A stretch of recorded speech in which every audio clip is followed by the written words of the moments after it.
सन्माननीय शरद पवार साहेब,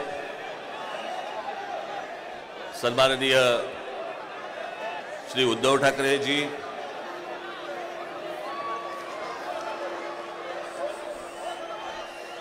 श्री जयंतराव पाटील,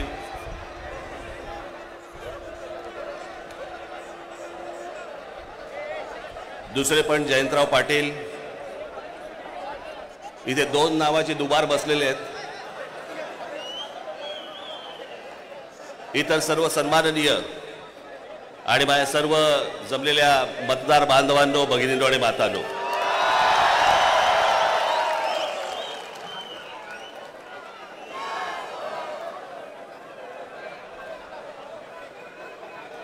आजचा मोर्चा हा राग दाखवण्याचा, ताकद दाखवण्याचा मोर्चा आहे.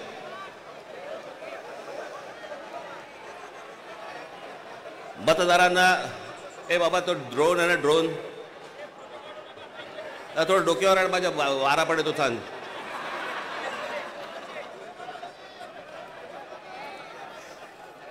हा राग व्यक्त करण्याचा, ताकद दाखवण्याचा, दिल्लीपर्यंत समजण्याचा, समजावून सांगण्याचा हा मोर्चा आहे. या विषयामध्ये अनेक लोकांनी, माझ्या सकट सर्वांनीच या विषयावरती अनेकदा भाष्य केलेलं आहे, भाषणं दिलेली आहेत, बोललेलो आहेत. तोच विषय तुम्हाला नव्याने सांगण्यासारखं असं काहीच नाही. आज तुम्ही सगळेजण खूप बऱ्याच लांबून सगळीकडनं आलेला आहात. सर्वप्रथम आपणा सर्वांचे मी आभार मानतो की आपण सर्वजण मोठ्या ताकदीने आज इथे मोर्चाला जमलात.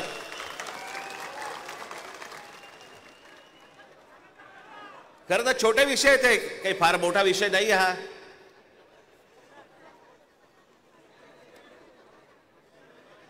आम्ही बोलतो आहोत, उद्धव ठाकरे बोलतायत, शरद पवार साहेब बोलतायत की याच्यामध्ये दुबार मतदार आहेत. शेतकरी कामगार पक्ष बोलतोय, कम्युनिस्ट पार्टीचे लोक बोलतायत, काँग्रेसचे लोक बोलतायत, सगळेच जण बोलतायत. एवढंच नव्हे, भारतीय जनता पक्षाचे पण लोक बोलतायत की दुबार मतदार आहेत. शिंदेचे लोक बोलतायत दुबार मतदार आहेत. अजित पवारांचे लोक म्हणतायत दुबार मतदार आहेत. अरे मग अडवलंय कोणी? मग हा निवडणूक घेण्याची घाई का करतात? साधी गोष्ट आहे, मतदार याद्या साफ करा आणि मतदार याद्या साफ केल्यानंतर त्या पूर्ण पारदर्शक केल्यावरती मग जेव्हा निवडणुका होतील त्याच्यानंतर यश कोणाचं, अपयश कोणाचं, सगळ्या गोष्टी मान्य. पण सगळं लपून लपून लपून छपून जे चालू आहे ते कशासाठी? पण मी आज 2-3च गोष्टी तुम्हाला आज दाखवण्यासाठी इथे आणलेल्या आहेत.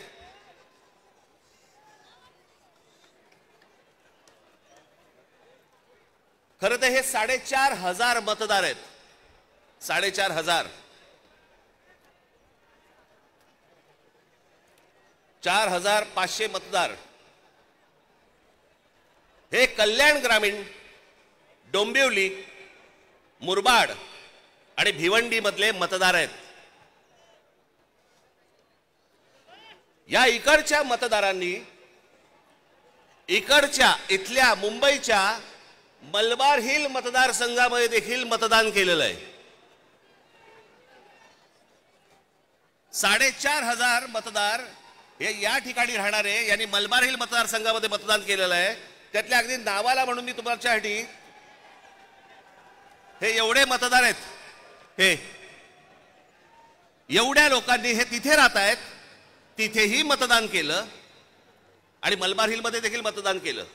ह्याच्यातली म्हणून मी आत्ता जस्ट फक्त 3 नावं आणली. प्रभाकर तुकाराम पाटील, राम महादू भोईर आणि गजानन पुंडलिक भोईर, ही त्यांची मतदार यादी आहे.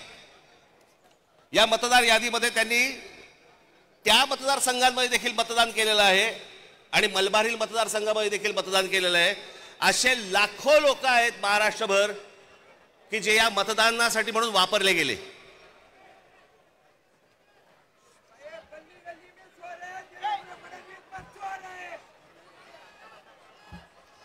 आता मी तुम्हाला अजून एक गोष्ट दाखवणार आहे की लोक म्हणतात की पुरावे कुठे आहेत, पुरावे कुठे आहेत. मुंबई हे लोकसभा मतदारसंघ म्हणजे मी तुम्हाला आता जुलै पर्यंतची यादी वाचून दाखवतोय. जुलै पर्यंतची. 1 जुलैला त्यांनी यादी बंद केली. 1 जुलैला जी यादी बंद केली त्याच्यामधले फक्त मी मतदार तुम्हाला वाचून दाखवतोय. याच्यामध्ये मुंबई नॉर्थ इकडे एका लोकसभा मतदारसंघामध्ये 17,29,456 मतदार आहेत. याच्यापैकी 62,370 हे दुबार आहेत. मुंबई नॉर्थ वेस्ट संपूर्ण मतदार 16,74,861 आणि दुबार मतदार 60,231. मुंबई नॉर्थ ईस्ट पूर्ण मतदार आहेत 15,90,710 आणि दुबार मतदार आहेत 92,983. Mumbai north central total vote मतदार आहेत 16,81,048 आणि दुबार मतदार आहेत 63,740. मुंबई साऊथ सेंट्रल संपूर्ण मतदार आहेत 14,37,776 आणि दुबार मतदार आहेत 50,565. मुंबई साऊथ मतदार आहेत हे आत्ताची यादी सांगतोय तुम्हाला जुलै पर्यंतची. 1 जुलै पर्यंतची 15,15,15,993 आणि दुबार मतदार आहेत 55,205.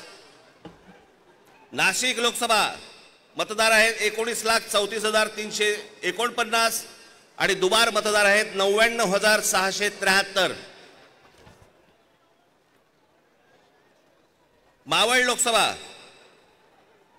संपूर्ण मतदार आहेत 19,85,172 आणि दुबार मतदार आहेत 1,45,636 एवढे दुबार मतदार आहेत. पुणे लोकसभा 17,12,242 दुबार मतदार आता आहे तिकडे 1,02,002.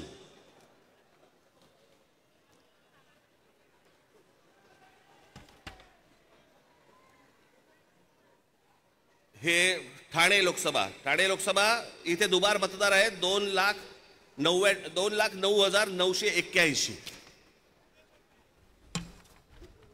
लोक म्हणतील की बाबा हे आकडे तर बोलून दाखवलेत, पुरावा कुठे आहे?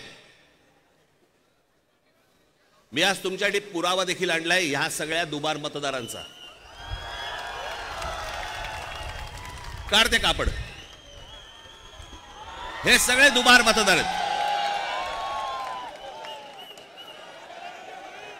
हे एवढे सगळे दुबार मतदार आहेत. हे मी तुम्हाला आता जेवढे फक्त मतदारसंघ सांगितले तेवढ्यातले फक्त दुबार मतदार आहेत. म्हणजे तुम्हाला कल्पना येईल महाराष्ट्रामध्ये काय प्रकारचा गोंधळ येतो. आणि एवढे पुरावे दिल्यानंतर देखील हट्ट सुरू आहे की नाही नाही कोर्टाने सांगितलंय जानेवारीत निवडणुका घ्या. कशा घ्या? का घ्या? कोणाला आहे घाई? 5 वर्ष निवडणुका घेतल्या नाहीयेत. 5 वर्ष. अजून 1 वर्ष गेलं तर काय फरक पडणार आहे? काय फरक पडतो? 5 वर्ष काही फरक नाही पडला. अजून 1 वर्ष गेलं. पण जी माणसं भरली आहेत आतमध्ये त्याचं काय करायचं? मग त्याच्यातल्या त्याच्यात निवडणुका आटपून घ्यायच्या आणि पुन्हा यश पदरी पाडायचं. याला काय निवडणुका म्हणतात? या निवडणुका अशा याच्यात तर लोकशाही तरी टिकेल.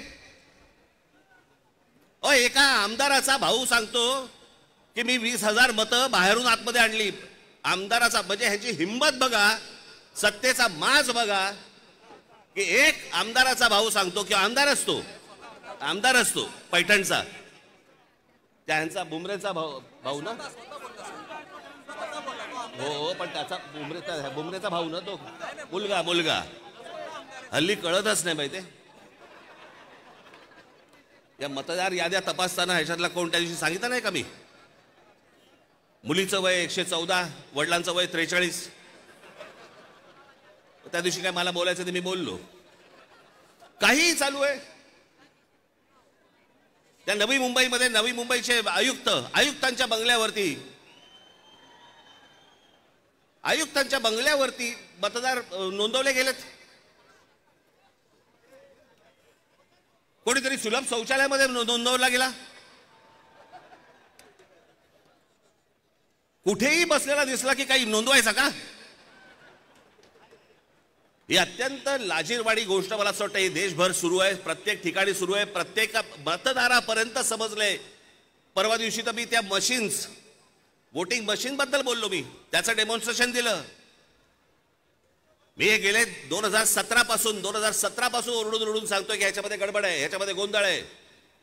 अशा प्रकारच्या साधी गोष्ट आहे. 232 आमदार निवडून आल्यानंतर जर महाराष्ट्रामध्ये मातम असेल, महाराष्ट्रामध्ये जर समजा सन्नाटा असेल, महाराष्ट्रामध्ये काहीच नसेल, सगळे जर मतदार हे गोंधळलेल्या अवस्थेमध्ये असतील आणि सगळ्यांना जर आश्चर्य पडलं असेल, निवडून आलेल्यांना चिमटे काढून बघत होते निवडून आलेले लोक की मी कसं आलो निवडून.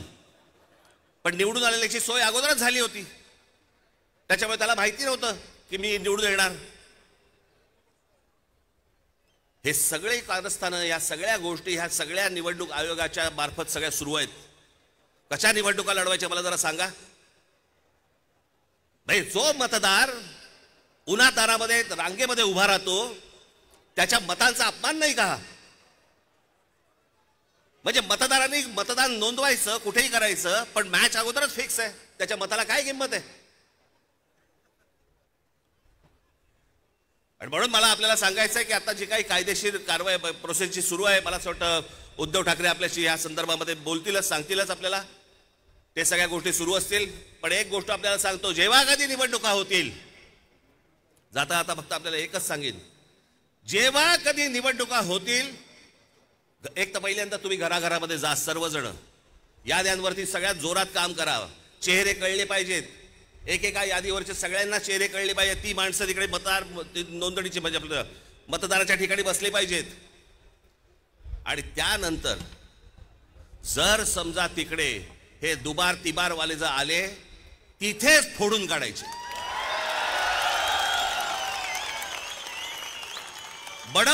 बडवायचे आणि मग पोलिसांच्या हातात द्यायचे. त्याशिवाय हे वटणीवरती येणार नाही. त्याशिवाय हा महाराष्ट्रामधला जो चाललेला कारभार आहे हा वटणीवरती येणार नाही.